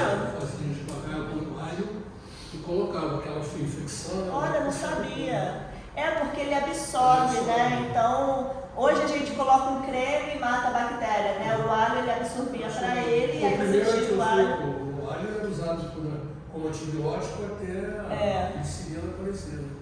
Então o alho e a cebola, por eles terem essa capacidade de absorver tudo, são considerados alimentos impuros e por isso a gente não os consome. Eles também são considerados alimentos que agitam a mente, então eles atrapalham a meditação. O cogumelo, por favor. Estimulam, né? Estimulantes, O café entra nisso. Eles filtram todas as impurezas da terra. Exatamente. Então, mesmo quando ele já nasce novinho, ele já bonitinho, traz. Né? Branquinho, mas ele está com todas as impurezas Ele no local. absorve. Inclusive a cebola, né? Eu não sei se isso como se diz, mito, mas a cebola o pessoal coloca assim para espantar vampiro, né? Porque ele também pega a energia ruim. Alho e cebola, eles pegam a energia ruim do lugar e absorvem, depois você joga fora e o lugar fica com uma energia melhor. Eles a cebola, né, eles agitam a mente, porém eles reduzem a capacidade de cognição. Então, assim, eu acredito, mesmo, eu não sabia. Assim, O grande problema com a cozinha italiana. A Ayurveda fala isso, né? Que ele, Ayurveda, tipo assim, tem pilotos, né, de ultrassônicos e tal, eles são proibidos de comer, acho que são 72 horas antes, uma coisa assim, porque ele reduz a capacidade de reação, assim, né, de reação, não de reação, mas de ação rápida, né, para tomar. Caramba, não sabia. Interessante. O cogumelo, ele está na categoria de alimento também puro, porque ele é o que mesmo? Fungo. É um fungo, né? É só nesse sentido mesmo. Acho que todo mundo sabe que é um fungo, né? E o ovo, ele é considerado assim a menstruação da galinha. Então é um alimento também impuro nesse sentido, tá? Então são alimentos que a gente não consome. Além de ter um feto dentro do ovo, né? Que é o pintinho. Se você come o ovo, você está comendo pintinho. Mas mesmo não chocado? Não, ele vem, é fruto do Desse, ovo da galinha, mas quando ela ovula aquele ovo, ele já foi fecundado. Às vezes não. Nossa! Às vezes não. Não, vai. Ele só vira pinto se for fecundado. Normalmente Na forma de industrialização, não, mas a natureza dele. na natureza, sim. Assim, a natureza seria tipo Não. mas E aí, assim, pode falar. o ovo, a carne da vaca, tudo mesmo indústria também, né? Você vai pegar, O leite, se você comprar ovo, você também vai estar colocando na indústria, né? Não, mas só explicando que aí o fato de Prabhupada nos pedir para não comer ovo não seria por esse motivo, tá? Seria pela impureza mesmo. E o ovo hoje ainda está tendo uma coisa, né? Em particular, que nós vamos falar da ganância. O pessoal que come ovo gosta de comer um ovo caipira, aquele marronzinho. Eles estão pintando o ovo. Meu Deus! Estão pintando. Nossa, eles são capazes de tudo pra ganhar. Você ia falar o quê? Isso me parece que ela vai fazer verdade. Eu te estava uma vez, cafeína, mas aí você poderia fazer você chocolate também. Eu vou então só falar do café e depois eu falo do chocolate, tá? Eu não sabia disso. Então eles estouraram na Baixada, numa casa, que tinha não sei quantas dúzias de ovos. Pintado. Agora tem aquelas Eu acredito, com e certeza. pintando os ovos no milhão, entendeu? Com ovo caipira. Gente, outra pergunta que o pessoal faz muito. Café também não pode? Vocês não comem alho, cebola, carne, peixe, ovo, cafezinho também não? O café também é um estimulante, né? O chá também é um estimulante. Então, como a gente tem essa prática da meditação, né? O café, ele atrapalha também na meditação, né? E aí o Hari perguntou, o chocolate parece que era proibido, agora foi liberado, como é que é isso? É porque o chocolate ele também não era aceito assim dos devotos comerem por causa da questão do apodrecimento, não é, Glória, no processo de fazer o chocolate? Ele tem cafeína também. Ele também é um processo de apodrecimento da semente, então também tem fungo, né? A semente ela precisa ser apodrecida para depois queimada, depois triturada. Então pelo processo vir, né, desse... Mas é algo que acho que o pessoal não aguentou o chocolate. Chocolate Como o Prabhupada não proibiu? Esqueceram. Vai ser uma luta. Não? Eles Toma. fazem cacau, no caso do cacau. Assim, tem aquilo, né? O cacau orgânico, né? Tem, enfim, entrou no rolê do... Mas o cacau tem café? Tem cafeína? Tem cafeína. Então é por isso. Então é pela cafeína. E duas perguntas que já vão dar deixa para nosso próximo slide, que seria falar sobre a praçada, né? Por que não pode experimentar a comida quando se está cozinhando? Alguém já ouviu falar isso? Que os devotos não experimentam a cozinha quando estão não experimentam a comida quando estão cozinhando? Por que não pode? Acho que dois motivos, né? Primeiro, que você está transformando a boca de Krishna em uma comida impura, né? E segundo, que você vai estar comendo algo impuro também, né? Você vai estar, tipo, qual é o nome que dá? Boga. Não, sim, mas quando você consome algo que não é marbraçada. Boga fala que é pecado. Pecado, É o isso. próprio pecado. É isso aí, você está ingerindo pecado. E por que não pode comer dentro da cozinha? Que é cozinha de Mesmo motivo? Higiene? Higiene. Mas o pessoal costuma cozinhar assim, ó. Até aparece na televisão, no Masterchef e tudo. Experimento para saber se está bom, se está bom. Pega assim, ó, faz assim, ó. Porque quem está cozinhando é a Dharani, não é a gente. Vamos falar então sobre praçada.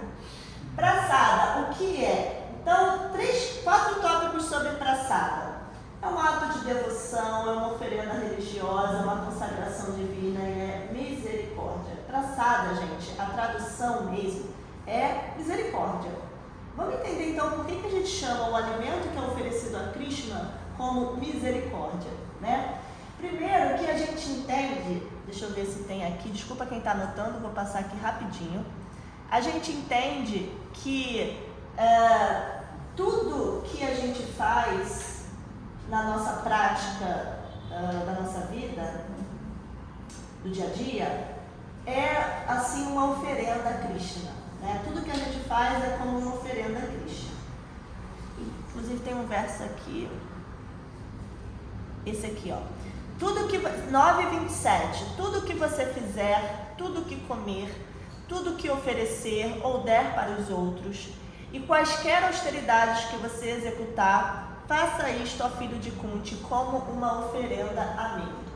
Então, Krishna nos instrui, né, a fazer tudo, qualquer coisa, como uma oferenda. Não só o que eu faço, o que eu dou, o que eu ofereço, a austeridade, mas também tudo o que eu como. Então, a gente entende que o cozinhar e o comer também é um ato de devoção, também é uma oferenda a Krishna. Então, a primeira coisa é essa. O cozinhar e o comer também faz parte da minha prática religiosa, da minha prática espiritual, tá? E são separados, né? Não é separado, exato. São o quê? No sentido de, tipo, você cozinha para você oferecer. E depois você come, né? Sim, então entendi. existe Krishna no meio entre um e outro ali, né? Mas o que eu quero dizer é que o cozinhar e o comer, eles fazem parte do seu sadhana. O que é o sadhana? A sua prática espiritual. E aí quando você cozinha, quando você come, isso também faz parte da sua prática espiritual, nesse sentido. Então, é um ato de devoção também, né? Uma oferenda religiosa, que como Krishna disse, né, a gente oferece tudo para ele, inclusive o que a gente come. Então a gente oferece também o que a gente come para Krishna, não só o nosso trabalho, a nossa vida, mas também o que a gente come. Uma consagração de vida, porque é dito que quando você oferece um alimento para Krishna e ele aceita, ele consagra aquele alimento, ele purifica aquele alimento, e aquele alimento fica cheio de uma energia espiritual que também nos purifica, né? Então por isso que é chamado de misericórdia, porque prasada é misericórdia, mas a gente chama qualquer comida oferecida a Krishna por misericórdia, por prasada, né? Porque justamente a gente está recebendo essa graça dele quando oferece esse alimento a ele, tá? Então, existe essa prática, né? A gente, antes de cozinhar, a gente medita que, na verdade, a gente está cozinhando, aí agora sim, que a Champakalata falou, de que a gente, na verdade, a ideia é meditar em Krishna o dia todo, né? Sempre pensar em Krishna e nunca esquecer dele. Então, mesmo quando você está cozinhando, você está pensando que você está cozinhando para ele. E aí, depois, se ele oferece, você faz para ele, oferece para ele e tal, e depois você come os caixinhos que sobraram dele, que ele é muito misericordioso, ele deixa tudo pra gente. Então a ideia é que eu vou comer assim só os caixinhos, ou os devotos também brincam assim que vai comer com a babinha de Krishna, né? Que foi oferecida a Krishna, então você vai comer com a babinha de Krishna, e essa babinha assim, a comida fica deliciosa, né? Então essa é a prasada.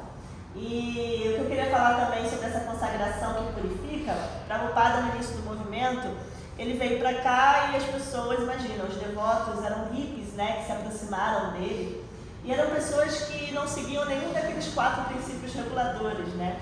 Então eles precisavam se purificar também para começar ali, né, a missão.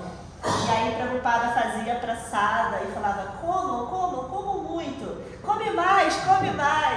E aí a gente fica assim, gente, por que Prabhupada está pedindo para os devotos comerem tanto, né? Assim, uma coisa, a gente sabe que a gula é um dos pecados capitais, que a gente tem que regular nossa língua e tal, mas é porque ali era com o intuito de purificar mesmo. A prasada era o que estava purificando aqueles devotos, junto com o cantar do Mahamantra, mas a prasada também. Então Prabhupada fala, coma muito, não deixa nada na panela. Meu Deus, a missão que a gente percebe o nosso avanço espiritual através da comida.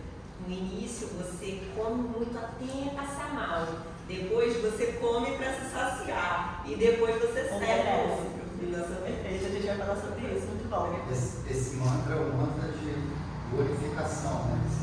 Vou mostrar esse mantra para vocês. Mostrar agora. Então tem um exemplo, um verso também muito famoso, né, que é o 9:26, que Krishna fala, se alguém me oferecer com amor e devoção uma folha, uma flor, frutas ou água, eu as aceitarei. Então, o mais importante, gente, nesse processo de oferecer a Krishna é a intenção amorosa. É o ato de devoção, como falou ali.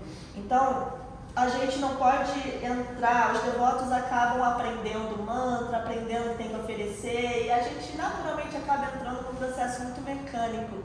Está oferecido, vamos comer. E não é isso, né? Infelizmente a gente precisa avançar muito para entender que é um ato de devoção, que é a intenção amorosa de oferecer de fato para Krishna e ter aquele alimento consagrado. Então Krishna fala, se alguém me oferecer, seja fruto ou água, com amor e devoção, eu aceitarei. Então, o que a gente entende ali implicitamente? Que se não é com amor e devoção, Krishna não está aceitando, não é prasada, tá? Tem que ter a intenção amorosa, sincera. E aí, agora sim, para chegar naquilo que a Devota falou, prasada, por que comer? Né? Porque nos purifica, ajuda no avanço espiritual, nos conecta com Krishna. Tudo isso e mais um pouco, né? Agora, o mais importante é a distribuição. Ali tem um quadro que é um dos meus preferidos de Krishna, que é Krishna com os vaqueirinhos assim, né, os gopas, e ele está distribuindo frutinha, prasada, assim. Ele nem está comendo, ele só está assim distribuindo, né? Então, de fato, como a Champakalata falou, assim, no início a gente tem que comer muito mesmo para se purificar. Depois, qual é o segundo estágio que você falou? Achei muito legal. Para se saciar, né? Você começa a controlar a língua, né? Então, já estou mais um pouco purificada, a ideia é só saciar o corpo, não preciso comer muito, né? E depois você entra nesse estágio de realmente distribuir. A gente diz que prasada e marra prachada é o que foi oferecido à deidade. Marra é grande, então prasada é o que eu ofereço, e o que eu ofereço à deidade é marra prachada, maior, mais misericórdia ainda. E aí a gente diz que a marra prachada é para distribuir, não é para você comer, né? Claro, a gente tem que comer para se purificar, mas tem que honrar, como a gente fala, né? Mas a ideia de ser servo é muito linda, é maravilhosa, né? Na Índia, por exemplo, quando você chega nos templos, eles estão vendendo a marra prachada, ou seja, aquele alimento que foi oferecido para as deidades, para arrecadar fundos para o templo, né? Então eles vendem a marra prachada. E o que as pessoas fazem? É impressionante. As pessoas compram para distribuir. Você come o que alguém deu para você. Você compra, não é? Imagina, os ocidentais chegam lá, né? Vamos comer um para meu marido, para mim, para minha filha. Não, lá eles compram para distribuir. Então lá eles já têm essa consciência, né? A prasada, ela ou seja, a misericórdia, toda a misericórdia que a gente recebe de Deus é para compartilhar, é para servir, é para distribuir. Né? Mas tudo bem, se no começo a gente também está precisando muito, né? Às vezes a gente está precisando muito, a gente está certo de comer bastante, de se purificar. Você pode explicar um pouco sobre... eu não entendo muito bem, tipo, boga, porque tem todo um processo, né? Tipo, não pode... a roupa tem que estar limpa, né? Para você cozinhar para Krishna e tudo mais. Só que a boga é impura. Aí muda a minha cabeça. Assim, não, a boga não é impura. A boga não é impura. Eu não vejo assim, não aprendi que ela chega a ser impura e que ela vai te contaminar, por exemplo, se você está com uma roupa limpa. Qual é a ideia? Boga é o alimento que não foi oferecido a Krishna. Prasada é o alimento que já foi oferecido a Krishna. Mas qual é a tradução dessas palavras? Boga é desfrute, prasada é misericórdia. Então qual é a ideia? Boga é tudo aquilo que eu quero desfrutar sem Krishna, que é justamente o problema da alma condicionada. A gente está aqui há vidas e vidas tentando desfrutar desse mundo sem Krishna. Então nós somos bogueiros, como os devotos dizem, já há muitas vidas. A gente está tentando desfrutar, esquecendo que tem Deus. E prasada é quando você se conecta com Deus e aí você começa a receber a misericórdia. Eu que me equivoquei realmente, porque o que contamina na verdade é a marra prasada, né? Tipo, se você se alimenta, você não pode entrar no altar com o boba de que você honrou a marra prasada, né? Assim, eu vou chegar lá, porque só para explicar para os demais, que eu vejo que você já é mais, né, tem nome de iniciada e tal, e os outros são mais iniciantes. O que ela está dizendo são tópicos mais práticos, né, de regulações e regras dentro do templo, por exemplo. Mas vamos para a parte né, entender a primeira parte filosófica. Boga, eu quero desfrutar sem Krishna. Prasada, eu estou desfrutando daquele alimento com Krishna. Então essa é a primeira coisa que a gente precisa entender da diferença de boga. E aí os devotos instituíram assim: boga é o alimento que não foi oferecido. Quando o alimento chega aqui do mercado, por exemplo, chega as frutas, os legumes, os grãos, isso é boga, porque ele ainda vai ser preparado para Krishna. Se eu desfruto dele sem oferecer, eu estou comendo boga, né? Mas se eu ofereço, eu estou comendo prasada. Aí agora vamos para as regras e regulações de templo naturalmente, né? O alimento ele deve ser feito num ambiente limpo, né? E com uma roupa limpa e uma roupa que não esteja contaminada, né? Tipo, não foi ao banheiro, não comeu com ela e etc. Então, agora sim, desculpa, qual foi a sua dúvida? Não, então, é porque eu me confundi. É porque eu fiquei na cabeça assim, tipo, a boga é impuro, mas não é impuro. Não é impuro. É pecado se você consome, porque ele é um desfrute, né? Eu não tinha essa percepção que você falou, que boga é desfrute. Então é óbvio que se você desfruta de uma boga sem oferecer a Krishna, você está pecando, né? Por isso que eu confesso que eu não gosto muito da palavra pecado, porque eu venho de uma tradição cristã, né? Que pecado é outra coisa. Eu prefiro pensar como assim eu aprendi que realmente eu querer ficar desfrutando sozinha, sem levar em consideração que eu sou parte integrante de Deus, de uma suprema, de algo supremo, algo maior que eu, não faz muito sentido, né? Então eu prefiro pensar que quando eu como boga, eu estou assim esquecendo de Krishna. Eu estou querendo desfrutar sozinha, me esquecendo de Deus, sabe? Claro, isso pode ser considerado pecado, mas é que essa palavra, pra gente que vem de uma tradição cristã, eu acho que deturpa um pouco a verdadeira ideia do desfrute sem Krishna, né? Aí entra a questão de não provar o alimento, porque se você está preparando o alimento para Krishna e vai lá, às vezes até tem um dedo, vai lá para ver, vamos ver se está com sal, por exemplo, né? Que nem faz aqui no acidente.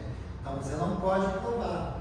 Senão está provando a boca, né? Você lembrou que a gente não respondeu essas últimas perguntas, né? Eu só perguntei, o pessoal falou, mas eu ia responder agora, justamente. Então a gente não experimenta a comida quando se está cozinhando, porque ela ainda é boga, né? Eu só vou experimentar, eu só vou comer depois que Krishna comer. É como se a gente colocasse Krishna primeiro, assim, na frente. As frutas, por exemplo, se a gente faz um dia de jejum de manhã, com frutas, né?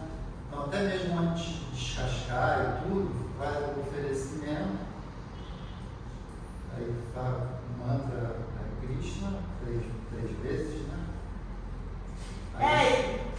E não pode experimentar e não pode comer dentro da cozinha, porque ali é onde a gente, uma questão de higiene também, né? Mas ali a gente está preparando um alimento para Deus, então eu não vou ficar comendo ali, tipo, quem está comendo ali é ele, né? Eu não vou ficar comendo ali no mesmo ambiente, né? Professores só comem prasada. Só comemos mais nada. O que é Aí a gente volta no tempo, lugar e circunstância, né? Do início da aula, que a ideia é que a gente só consiga comer prasada, ou seja, eu preparei o alimento que foi oferecido a Krishna e é dele que eu me alimento. Mas vamos lá, tempo, lugar e circunstância. Eu trabalho fora, não tenho tempo. Como é que eu faço? Posso comer um alimento com alho e cebola que foi preparado com uma consciência de não oferecer para Krishna lá fora? Se você não tem outra opção, eu, por exemplo, faço isso. Uma devota veio conversar comigo, inclusive, semana passada, ela também é professora, e aí ela falou assim, Krishna, eu estou começando, eu estou seguindo as regras de só comer prasada, e eu vejo que isso está começando a prejudicar a minha saúde. Eu falei, por quê? Não, porque eu não como nada na rua, só como o que eu preparo em casa, ofereço a Krishna. E nem sempre dá tempo. Aí quando não dá tempo, eu fico sem comer. Eu falei, gente, mas você vai ficar doente. Ela, não, já estou ficando doente. Eu falei, então não faz sentido. Ela falou, mas você come na escola? Eu falei, claro. Aí eu trabalho na escola pública e na hora do almoço, sei lá, tinha a última vez era arroz, feijão, frango e purê de abóbora. Aí a moça fala, o que você quer? Eu falei, só não quero frango. Aí eu falo pra ela, o feijão você temperou com alguma carne? Ela, não, só com alho e cebola. Aí eu, Hare Krishna. Aí eu, vamos lá, o feijão é uma vez só na semana que eu almoço na escola, né? Nos outros dias eu almoço aqui. Mas assim, eu não sei como é pra você, né? Mas depois que eu entrei pra consciência de Krishna, quando eu comia no meu trabalho, então, não é que eu passava mal, mas eu me sentia meio aérea, assim, meio desconectada mesmo. Vibracionalmente. Talvez você seja mais sensível com essa vibração, né? Eu sentia que... Eu sinto uma diferença. No dia que eu almoço na escola, o feijão com alho e cebola, um alimento que foi feito com outra consciência, eu sinto assim um peso. Isso. E não é tão gostoso quanto praçada. Mas eu não deixo de comer porque eu falava assim, não, nos dias que eu vou trabalhar, eu como no trabalho. Mas hoje em dia eu preparo tudo. O certo seria eu ser mais austera, né, me organizar melhor para preparar meu alimento e levar. Mas enquanto eu ainda não sou, eu vou pedir para tirar o franguinho e comer lá o arroz, comer arroz, feijão e purê de abóbora com alho mesmo. Nessa situação, como é que você faz para oferecer? Então, aí essa sua pergunta, aí eu ofereço como se eu estivesse oferecendo um alimento preparado por mim. Eu ofereço o prato na hora, que é o próximo slide. Vamos lá então, porque nosso tempo está acabando. Não deixo de oferecer de jeito nenhum, mesmo que eu compre um bombonzinho, um sonho de valsa no mercadinho, eu vou oferecer para Krishna. Por que oferecer a Krishna se ele tem tudo? Eu trouxe uma pergunta provocativa. Por que oferece para Krishna se ele tem tudo? Ele que possibilitou tudo isso acontecer, né? Tipo, ele deu a força para a chuva para alimentar, deu a água, o fogo. É o mínimo que você pode fazer. É o mínimo que você pode fazer, oferecer para ele. Você, qual é o seu nome? Luciene. Luciene, por que oferece o alimento para Deus se ele já tem tudo? Ele não precisa, ele não come. Ensina a purificação. Dele ou nossa? Nossa. Para aquele alimento ficar purificado.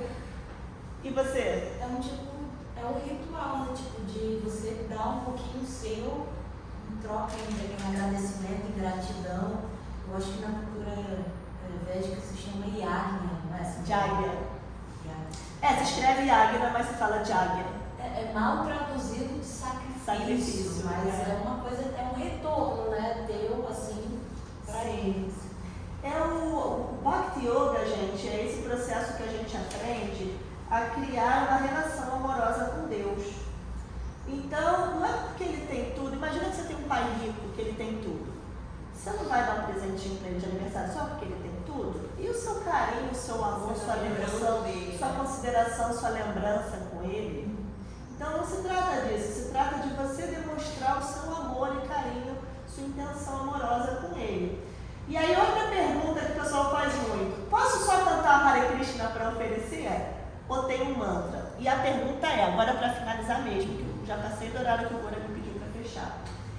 Gente, posso só cantar Hare Krishna para oferecer? Pode, tá? O importante é a intenção ali, amorosa, de oferecer aquilo para Deus antes de você comer. Porém, Prabhupada nos ensinou um mantra. E por que eu não vou seguir o que Prabhupada nos ensinou se tem um mantra assim que ele passou, né? Então, às vezes só dá um Hare Krishna, mas eu, por exemplo, que já tenho as 5 orações de cor, eu sempre faço o mantra completo para oferecer. Eu vou ensinar esse mantra para vocês para fechar a aula, tá? Então pode só oferecer com Hare Krishna, pode ser só uma intenção, mas quem está querendo aí se tornar um devoto, não tem por que não usar as orações que Prabhupada nos ensinou, tá? Então, como é que é isso? Quais são as orações, essa é a sua pergunta, né? Quais são as orações que a gente... São 5 orações, tá? Que a gente faz para oferecer o alimento. Primeiro, eu faço uma oração ao meu guru, uma oração a Prabhupada, uma oração ao Senhor Chaitanya, uma oração a Krishna e termino com Mahamantra. Meu Deus do céu, tô com fome, como é que eu vou fazer? Tô fechando, Gora, coisa de 2 minutos. Então, só para explicar aí, por que eu primeiro faço uma oração ao meu guru e a Prabhupada antes de orar a Krishna? Porque tudo na consciência de Krishna eu dependo do meu guru.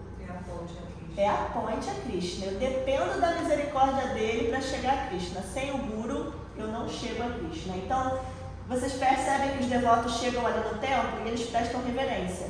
Aí vocês devem perguntar assim, o que eles estão cochichando ali no chão quando eles botam a cabeça no chão? É a oração ao Guru. No altar, você vai fazer alguma coisa? Tudo primeiro é oração ao Guru. Vai oferecer um alimento? Primeiro pensa no seu Guru. Em Prabhupada, que é o Guru de todo mundo da ISKCON. E só depois eu posso chegar a Krishna. E aí, Prabhupada nos ensinou a orar primeiro para o Senhor Chaitanya, que é a última encarnação de Krishna, que a missão que nós seguimos é a dele, e por último, ao Senhor Krishna, a suprema personalidade de Deus, e fecha com Mahamantra, tá? Então eu faço todas essas orações, medito em todos eles, oferecendo esse alimento com grande devoção. São eles, vou falar em sânscrito, depois eu vou falar em português para vocês, para a gente fechar a aula, tá? Namo Vishnu Pada. Desculpa. Quem não tem um Guru ainda, pode pular o 1 e fazer só o 2, 3, 4 e 5. Só Prabhupada, Chaitanya Krishna Mahamantra. Então eu vou fazer como eu faço o primeiro ali, do meu Guru Chandramukha Swami, tá? A gente vai botar esse slide no grupo, tá? Em PDF. Namo Vishnu Padaya Krishna Prestaya Bhutale Srimata Chandramukha Swami Tinamine. Namaste Guru Prestaya Hridayananda Padajriya Prabhupada Karuna Shakti Pitasara Prasarine. Namo Vishnu Padaya Krishna Prestaya Bhutale Srimate Bhakti Vedanta Swami Iti Namine. Namaste Saraswati Devi Guravani Pracharine Nirvishesha Shunyavari Pastarchadi Shatarine.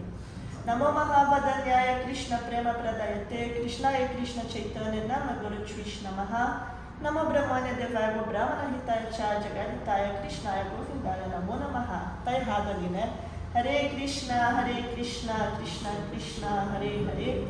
Hare Rama, Rama Rama, Hare Hare. O último faz 3 vezes? Na verdade tá certo, eu aqui li. Não, a gente faz uma vez só de cada. Hare Krishna só uma vez. E aí agora a tradução de tudo isso. Primeiro para o meu Guru, ofereço minhas respeitosas reverências à sua divina graça Chandramukha Swami, que é muito querido pelo Senhor Krishna, por ter se refugiado em seus pés de lótus. Reverencio o meu querido mestre que está refugiado aos pés de Hridayananda Maharaja, que é o mestre dele, ou no refúgio de cujos pés encontro bem-aventurança no coração. Pela potência da compaixão de Srila Prabhupada, ele está distribuindo o conhecimento essencial da Bhagavad Gita. Agora eu oro para Prabhupada. Ofereço minhas respeitosas reverências à sua divina graça, Bhaktivedanta Swami Prabhupada, que é muito querido pelo Senhor Krishna por ter se refugiado em seus pés de lótus.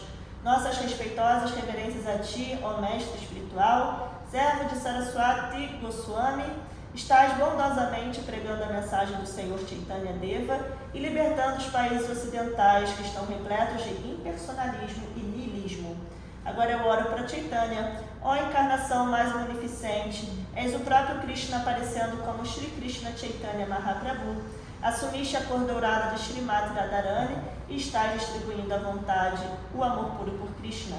Ofereçamos nossas respeitosas reverências a ti.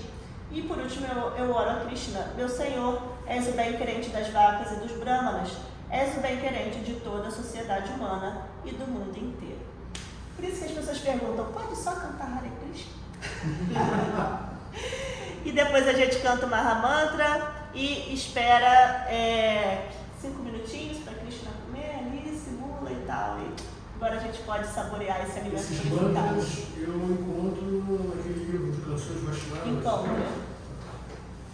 É isso então, gente. Alguma dúvida final? Tudo certo? Tem uma canção que cantam também, a letra não é muito... essa música a gente canta antes de comer. Essa é o que você canta para oferecer. Então tá. Aí tem mais uma canção que a gente canta antes de comer, mas essa fica para o próximo palestrante. Shariram Kajal. Hare Krishna. Obrigada.